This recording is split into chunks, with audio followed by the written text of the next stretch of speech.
Ako nga muna ang nanay niya for today's video.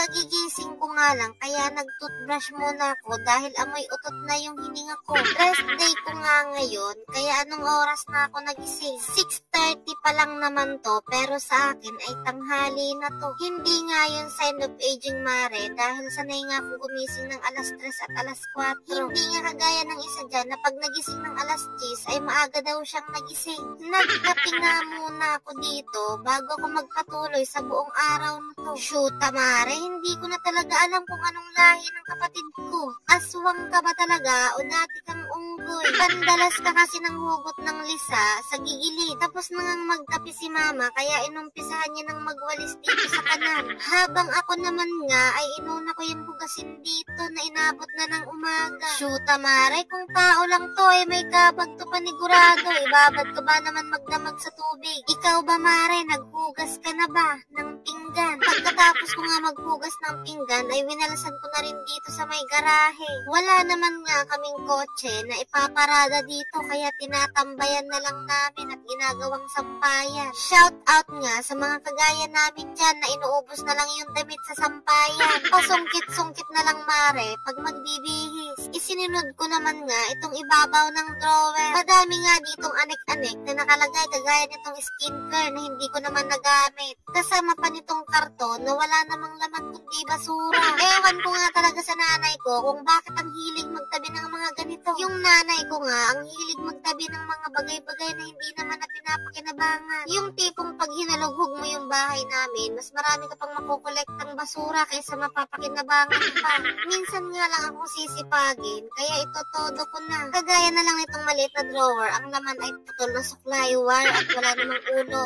Relos na wala, hindi ko alam kung gumagana ba. Tapos tape na hindi naman dumidikit. May susi pa nga dito, di ko alam kung susi ng ano to. Baka may nakatagong kotse ang magulang ko, hindi ko lang alam. At dito naman sa pangalawang layer hanggang sa pangatlo ay puro expired na makeup. Napakarami na talaga ng adapter dito, puro wala namang ulo. Buti pa si pare ay dalawang ulo. Charis! Nagsaing na nga din ako dahil papasok pa yung kapatid ko. Hindi ko na talaga alam kung anong plano ng nanay ko. Plano yata magtayo ng junk shop. Shoota, Mare, napakarami kasing baonan dito. Puro takip lang naman. Puro nga nawawala ang katawan, manananggal yata. Habang niluluto ko nga yung kanin, ay inayos ko na rin yung mga unan dito dahil nagsuntukan na, Mare. Ginabili ko na nga rin ng sardinas at itlog yung kapatid ko dito para kainin niya bago pumasok. Ito torta ko nga yung sardinas dahil favorite ko nga yun. Bahala nga siya. Kung ayaw niyang kumain, hindi naman ako ang magugutom.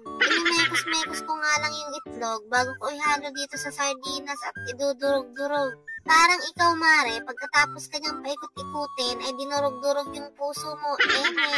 Nung maluto ko na nga, ay eto pinakain ko na yung Disney princess namin. Sarap din, niluto ko. Sabi ko naman sa inyo, magugustuhan niya yan kaysa hindi ko siya pakainin. Sa ayaw at sa gusto mo ay kakain ka dahil ako ang nanay mo ngayon. Umattend kasi ng aral program ang nanay niya. Di daw kasi nag-aaral yung anak niya. Magmaldita lang kasi yata ang ginagawa nito sa school. Pagkatapos nga namin kumain ay tinali ko na yung buhok niya para wala nang kawala yung puto niya. Wala pa nga siya sa school pero nagchichikading-chikading palipad-lipad na yung kamay niya. Sasayaw yata sa harap mamaya. Pinalagyan niya nga ng star yung ulo niya pagkatapos kong i-break. Hindi ka na naawa sa kuto mo, maiipit sila, may pamilya din niya. Siya na nga ang pinag-uniform ko dahil malaki na siya. Ibobotonis mo na lang yan, kayang-kaya mo na yan. Binigay niya nga sa akin yung palda niya dahil sira pala. Binigyan niya rin ako ng karayom dahil tahiin ko daw. Shoota, Mare, pinagtahi mo pa talaga ako. Pagkatapos nga ay sinuot niya na yung palda. Hindi ko naman tinahiyan, Mare, dahil may reserba naman, bakit ko papahihirapan ng sarili ko. At yun lamang muna, mga Mare at pare.